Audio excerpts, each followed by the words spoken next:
Welcome everyone to this week's edition of Bombercast following the heartbreaking loss to Port Adelaide on the weekend. I am your regular co-host, the Grizz, and here with me is the other regular co-host, Bonser34. Bons, how are you tonight? I'm great, Grizz, and I'm going to put you on the spot immediately without any warning Oh, whatsoever. no niceties. Just jump in. Let's do it. When was the last time, and you might have seen this article today, I'm hoping you haven't, but when was the last time Essendon won with a goal after the siren? 1913 was it? Damn it, you saw the article. Yeah, I did. I saw that article and I can't remember watching a Garth Siren win, and there's a reason for that. And it said I'm not 113 years old.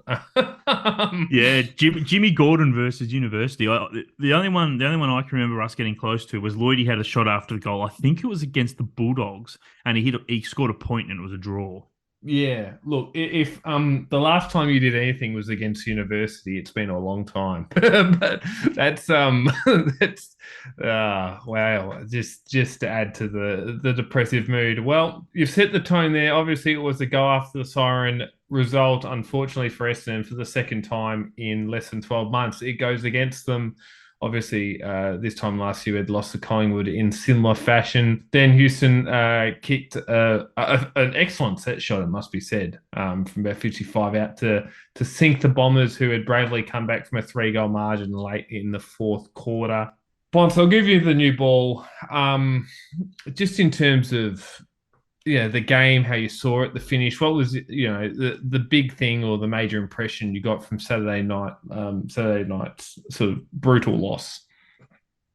Yeah, it's a tough one to talk about, to be honest, because that first probably oh 15, 20 minutes before we got that goal in the first quarter, our second goal in the first quarter, Port were all over us, Yeah, and to be fair, they probably should have been 5 goals up at quarter time. They kicked 2 goals 7 in the first quarter, and as they say, bad kicking is bad football.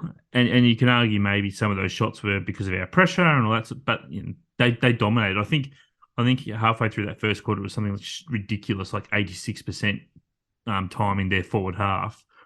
So that tells you just how much they were dominating, how much under the pump we were. And then, of course, we came back. They didn't take their chances, and then we didn't take our chances, to be honest. So that second quarter, obviously, we kicked 2 goals 6, and again, bad kicking, bad football. So it's tough because at various times they dominated, we dominated, and then that second half was probably a bit of an arm wrestle. Really, I think both teams sort of really fought it out well. I think our back six again did an amazing job considering they are still undersized. Midfield was okay. I thought, I actually didn't think Zachy actually played all that well, to be honest, for the first half. I thought Merritt was pretty quiet, and then I was shocked to see that he'd had so much of the ball. And then the second half, he came to life and started sort of to put his stamp on the game as he has done this year when we've needed a captain's game. And you talk about the forward line, that were pretty much non-existent, unfortunately. Wiedemann and Peter Wright, who, despite coming back looking like he hadn't missed a beat against Carlton, has turned out missed a beat the last couple of weeks. But I think someone today, it might have been Law, actually pointed out that his record against Freo and Port Adelaide is pretty average anyway, which I thought was interesting. Just sort of continued on. So yeah, it's a tough one because there's still plenty of positives because Port are a good side, but at the end of the day we lost. yeah. I'm not surprised or hurt that we lost. I'm probably more upset with how we lost, more than anything. If you told me that Port Adelaide were to win by 5 goals, I probably wouldn't bat an eyelid. But just the manner in which we lost the last minute of it. My impression of the game was we did so much right, and once again, it was our late game sort of panicking that cost us. And we did a pretty detailed pod last year against Collingwood. There was the game against Port Adelaide earlier this year. There was a capitulation against Collingwood earlier this year. Just late game strategy just wasn't good in that last minute 20, and it cost us because the thing is we did so much right, Bonds. Like, we did so much good stuff. We played against the midfield most consider the best in the league, which is Rosie, Butters, Horn Francis, Brownlow medalist, and Ollie Wines, Will and Drew. Travis Boak can't get in the midfield at the moment, 300 game player for them. And, the likes of Parrish and Merritt and Hobbs and Caldwell with Stringer rotating through gave them everything they could handle. And our defense held solid. I think, Laverty did an absolutely outstanding job on Dixon after three-quarter time. The conditions helped, obviously, but he still had to do a job. We did so much right only to sort of let ourselves down in that last minute 20. And you can trace it to, Darcy Parish missing that shot. The point there was probably the worst case scenario. Kick a goal, 8 points up, you pee. He misses and it bounces out of bounds. We get a stoppage. We can milk some time. But he kicks a point. They get it straight away. Bomb down the middle. We had 4 players fly. We had 3 players fly for that contest and 2 directly behind it who weren't going to affect it if it was marked or punched on.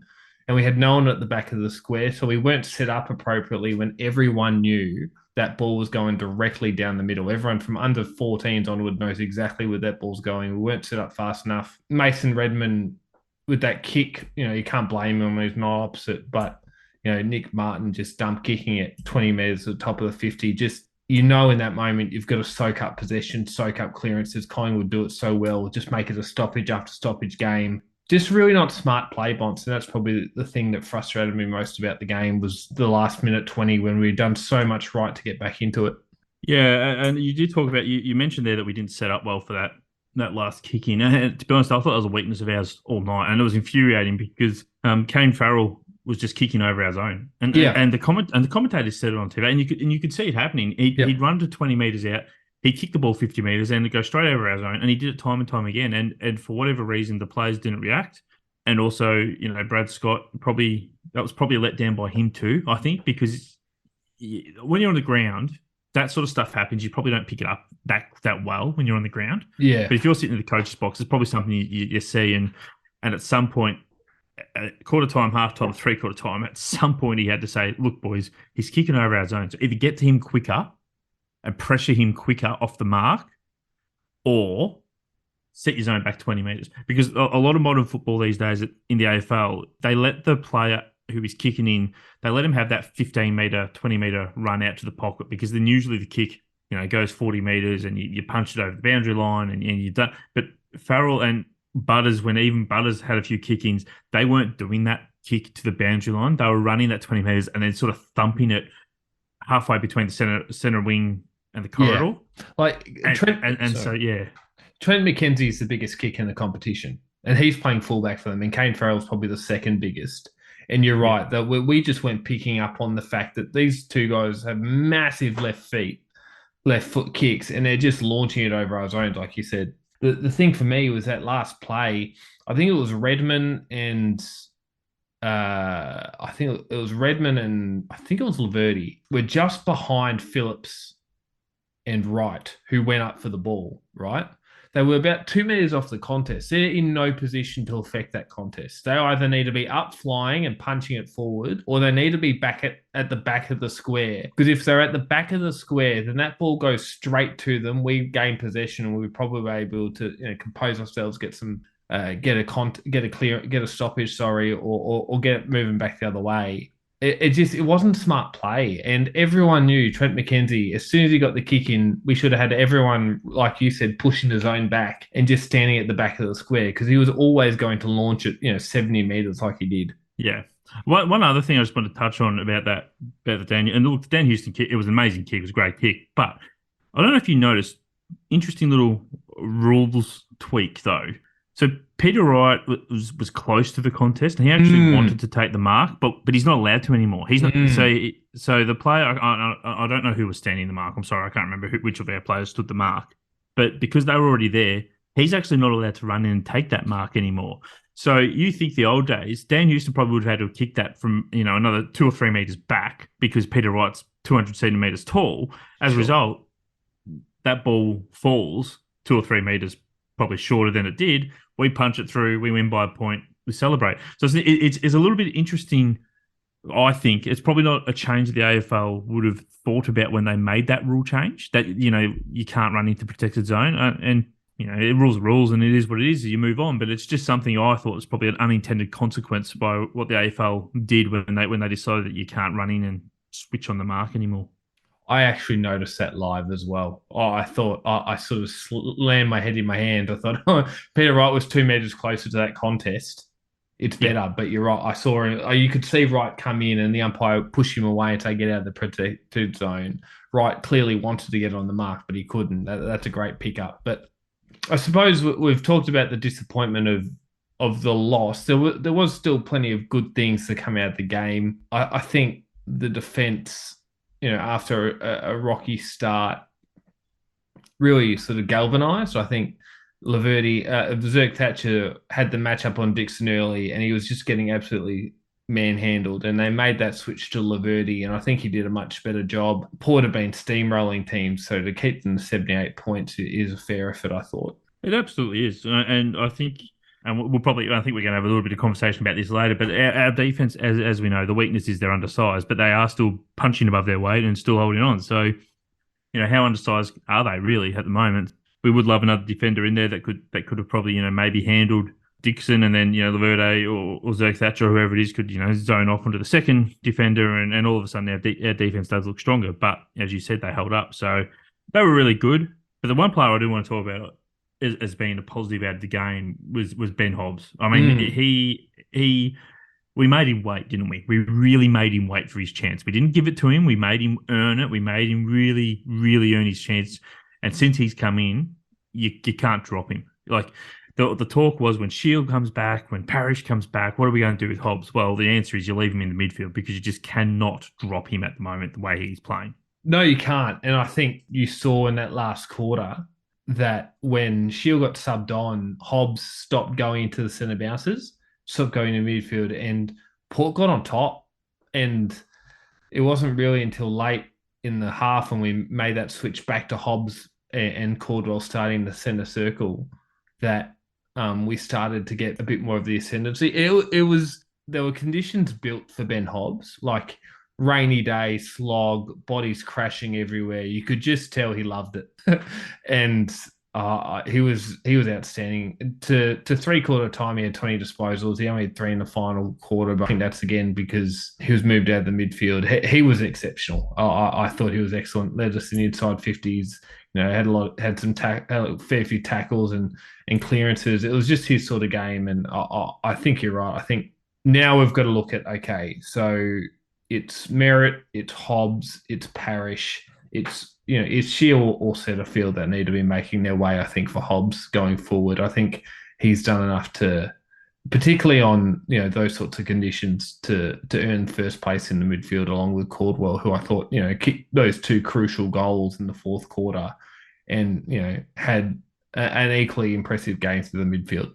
Yeah, and I don't think it can be Setterfield, because I still think he gives us that point of difference. So it probably does mean Shield pushes out to a wing or a half-forward flank, and whether or not Dylan's going to be good enough to have that role change, we'll just wait and see. I suppose. I mean, the reality is, as you and I have touched on this before, once the ball's bounced and there's stoppages all around the ground, wingmen these days very rarely stand out of the pack. They very rarely are pure wingmen anymore. So we sort of say Shield or Setterfield has to come out. That's probably only the set of bounces, really. I mean, around the ground, still probably going to be there. But look, I do want to talk about Darcy Parish. There has been apparently some conjecture on the board about his game. To be honest, I'm completely ignorant of it, because I tend to stay out of the Darcy Parish thread. Although I haven't said that, I've probably posted in there this week. But I think it's pretty clear you and I are both of the opinion that he does make the side better. So that I'm not interested in having that discussion. But I will say his game on Saturday night, it wasn't bad, but it wasn't great. So he kicks 4 behinds. It was very Mark Mercuri of him with that late miss, the 99 prelim final, I thought. He went 59% disposal efficiency, which isn't great. He did butcher the ball a little bit, but he also led the game for us in tackles, which is obviously something in the past that's been a big problem for Darcy. He doesn't run both ways, and I thought he actually did do that on Saturday night. He was 3rd for pressure acts, so he gained. You look at that and go, well, he normally doesn't run both ways, but clearly he did on Saturday night, and he was equal for score involvements. So 4 of those were his 4 points, but it's tough to say it was a good game. I don't think it was a good game, but at the same time, it's hard to say it was a terrible game, because he did a lot of stuff off the ball, and that's probably been his biggest letdown is that he doesn't do that stuff off the ball, and he actually did it on Saturday night. The problem was when he got the ball, I thought he was pretty average disposal wise. Yeah, so my theory on Darcy is like you said that he certainly makes the team better. For me, Darcy's game on the week, I don't know if you remember this, but there was this craze when I was in high school. It was that there was this photo, and people used to argue whether it was this dress that a lot of people argued was gold, and a lot of the other people argued it was black. It's just sort of depended on sort of what the preconceived bias you had going into it. And I feel like Darcy's game on the weekend was that in the sense that if you're pro Darcy Parish or you think Darcy's a good player, you'd look at the stats and go, okay, let us in disposals, clearances, contested possessions, tackles, inside 50s, score involvements. Any player that does that, particularly against a midfield like Port Adelaide's, had a good night. But then if you're critical of Darcy, you could look at the disposal efficiency, you could look at the clangers and the turnovers, and you can look at the zero goals for, and even just using the eye test. A couple of his inside 50s were horrible and go, well, that's why you don't want Darcy Parish in your team. Like it really is, it depends on what you want to take out of it. I think, part of the reason Hobbs and Caldwell had the games they did was because Parish and Merritt get so much attention through the midfield that those guys can not freewheel but don't get as much sort of a negative attention from the opposition midfielders defensively. Like Will and Drew doesn't go to Hobbs or Caldwell. He goes to Parish or Merritt, depending on who's on fire. But I thought he was good, not great. Wasn't the reason we lost, although that last point would have been great if it was a goal. But he certainly wasn't the reason we lost. But he wasn't. But he could have been the reason we won as well, which I think is probably the counterpoint. He kicks that goal, we win. So is he? I think that, yeah. I was going to say, I think that goal, that point you're talking about, that came from perceived pressure because and he wasn't the only one. We had a lot of players that rushed on Saturday. They were very panicky. Archie Perkins was one I thought just panicked a lot with the ball in hand, and that became because we were playing a top side and we just expected there to be pressure when there wasn't. Yeah. And so I think with Darcy, he could have been the reason we won, but he wasn't. But he wasn't necessarily the reason we lost either. I think he was a part of that midfield that had a good night, but he certainly had his moments that really should have been better. For someone that's now an experienced member of the midfield, you can't kick you can't kick zero goals for against the top team in the comp. You have to nail at least one or two of those. One thing I just want to chat about, Sam Wiedemann and Peter Wright, you mentioned before, one scoring shot between them. I was sort of shocked that Sam Wiedemann wasn't subbed as opposed to Jai Menzie, and we can get into that a little bit later as a questionable tactical decision. We're not getting much out of those two, and I think the only sort of the saving grace is the fact that Jaden Hunter and Harry Jones aren't fit at the moment, because otherwise you'd be questioning the position of at least Sam Wiedemann at this point, I would think. Yeah, well, you don't question Peter Wright because he kicked 50 goals last year. So and he's coming off 10 weeks with his shoulder. So you give him as much time as he needs this season to sort of get that touch back. But yeah, Wiedemann, I don't understand why we're persisting with Wiedemann. I understand the theory that someone like Patrick Voss does not give us the same as Sam Wiedemann, and that was the same argument that was made when I was petitioning for him to replace Harry Jones. I get that he doesn't do the same thing, but he did kick 2 on the weekend. He did play relatively relatively okay from what I saw. I would still be bringing him in. Yes, it changes the structure, but the structure's not working. Yeah. So the whole argument, for me at the moment that we can't drop Wiedemann because Jones and I can't even remember what the other bloke's name is, but because they're not there. Jaden Hunt. Sorry. Yeah. That just doesn't hold any weight to me because the reality is if you're watching the 3 games that he has played alongside Peter Wright, it's clearly not worked. Yeah. So we can keep doing what we know is not working for the last 3 games, or let's try something else because we're not winning the flag this year. I don't know how many times this has to be said, but Essendon are not going to win the flag this year. We may jag in the finals. We may jag a finals win, and end the streak and all that rubbish. That's great. We're still not going to win the flag. So the whole concept of we need to play Wiedemann because we need this structure that has to work for finals is crap. You play players on form, and Wiedemann's form is crap. And the argument that his depth also doesn't hold any weight at the moment because he's not playing at a level you can accept from a depth player. He's playing at such a poor level. He deserves to be dropped, regardless of whether or not he's the future of the club, or we got him for cheap, or we're not, or we're paying him peanuts. You don't play well, you don't get to stay in the same team. That's how it works. Yeah.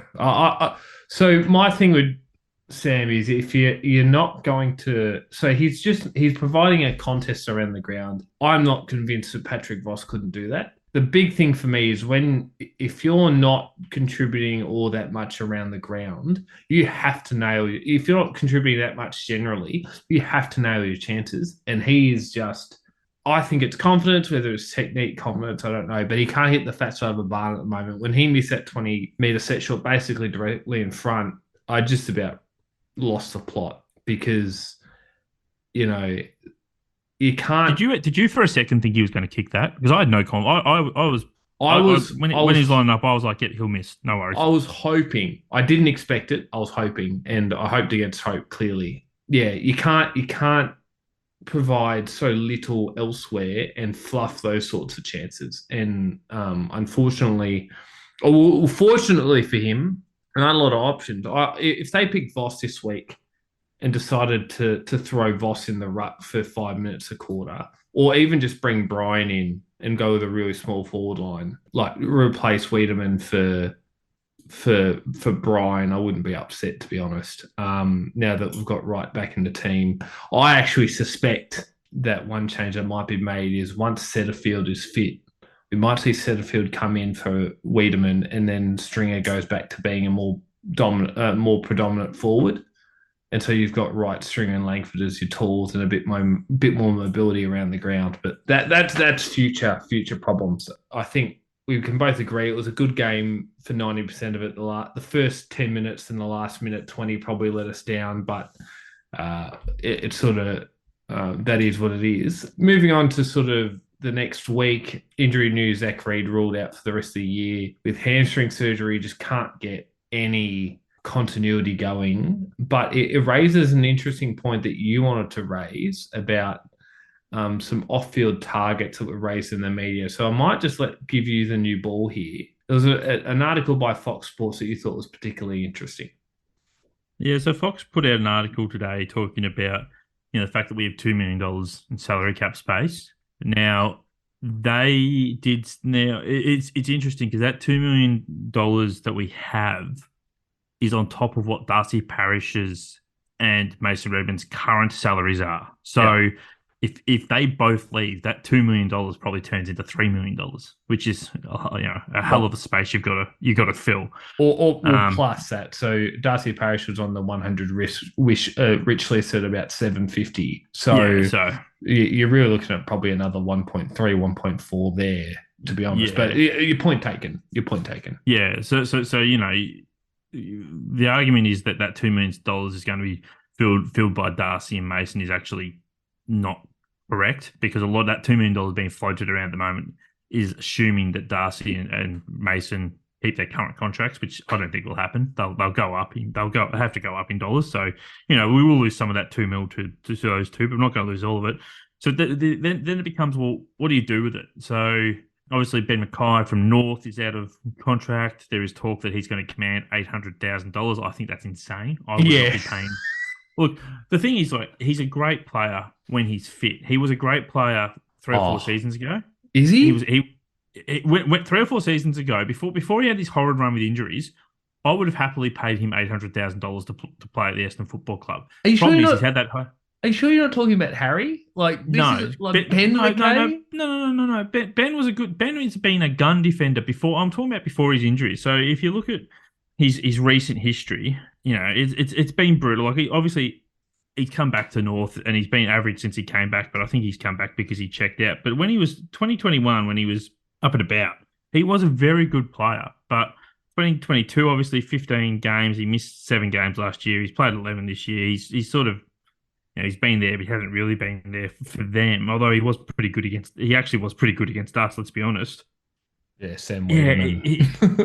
Well, yeah, okay, against Sam Wee, but still, I mean, you've still got to do it. So I just look at it and go, well, a couple of years ago, I probably would have paid the 800 grand. But the reality is he was injured last year and didn't look great last year. And this year, it doesn't look like he wants to be there. So he's clearly got his foot out the door. There is talk he's going to Port. So I wouldn't be paying him 800,000 purely because we have this massive space we have to pay 600,000. Yeah, sure, why not? I mean, we need a defender. Reality is you need a defender, but I think the main target we're probably going to try and hit up is, which they also mentioned in the article, is Harry Himmelberg. So Harry Himmelberg obviously can play forward or back, bit of a swingman, bit of Cale Hooker about him, and he's probably a player. And again, they're talking 900,000 for him. I think that's an insane amount of money for him. You'd probably be looking at like 700,000, 800,000, and then bonuses get you up to that 900 sort of mark. But I don't know if you'd be paying him 900 straight up. But they're talking Carlton could pay 900. I don't know where Carlton's getting the money from, but that's what it is. You then look, but then obviously you need to look forward as well. So you look forward at next year, and coming out of contract next year is Aaron Norton, which would be lovely to play him up forward. Ben King comes out of contract yet again, so he'll be up there. Todd Marshall's out of contract, and I don't mind Todd Marshall. He's come on really well. He's the only free agent out of those three, though. So you look at that. Cam Zerha becomes a free agent at the end of next year, and we obviously had a crack at him last year. I believe we had a crack at him, or the year before. So that's probably somebody else we might be looking at. Then the other one that they put in there, which is one that unless Mason Redmond leaves from Duday from Adelaide, it just doesn't fit. I don't see how he fits into the side because we're already undersized down there. So yes, he's a very good player, and he is probably an upgrade on Laverde, but he's not going to solve our problems though.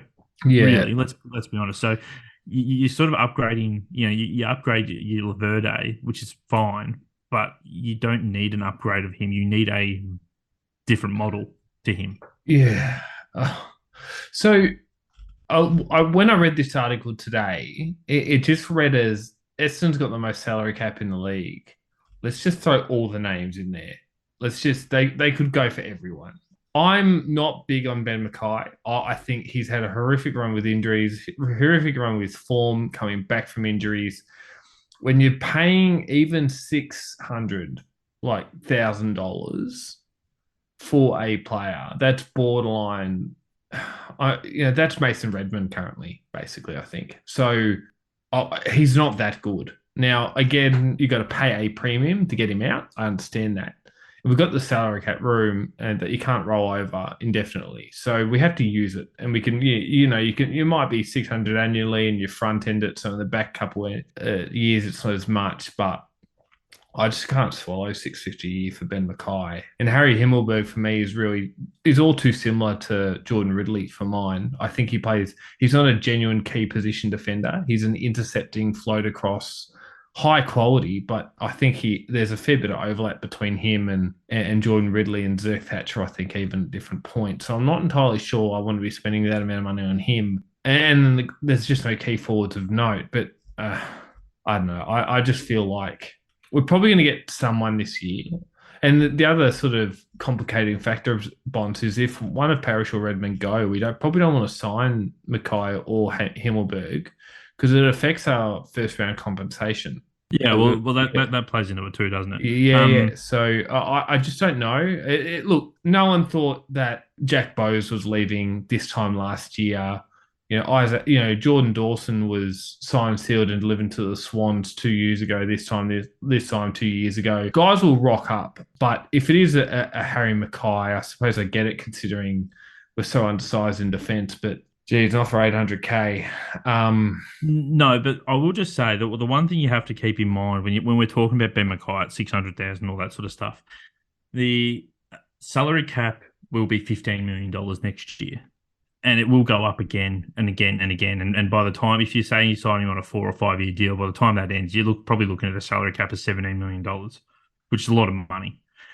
So I think one thing people have to keep in mind is when we're talking about that 650, that's not like the old days, when we had the 11 mil cap and 400,000 was seen as a lot. I think 6 to 650 is going to become the normal. It's going to be the slightly above average pay, which it sounds ridiculous that kind of money is going to be the slightly above average, but it's probably what it's going to end up being. I think at some point, we're going to end up with the average salary being $450,000. So if you accept that Ben Mackay and in his position is above average, and I'd argue he's definitely above average in his position. It's probably not as outrageous as maybe you think, because the salary cap's 14.7 this year. It's a lot of money, and Yeah. I think sometimes when we talk this $600,000 mark, we do sort of forget that it's only going to be 3 or 4% of the cap by the time Oh, the contract ends. yeah.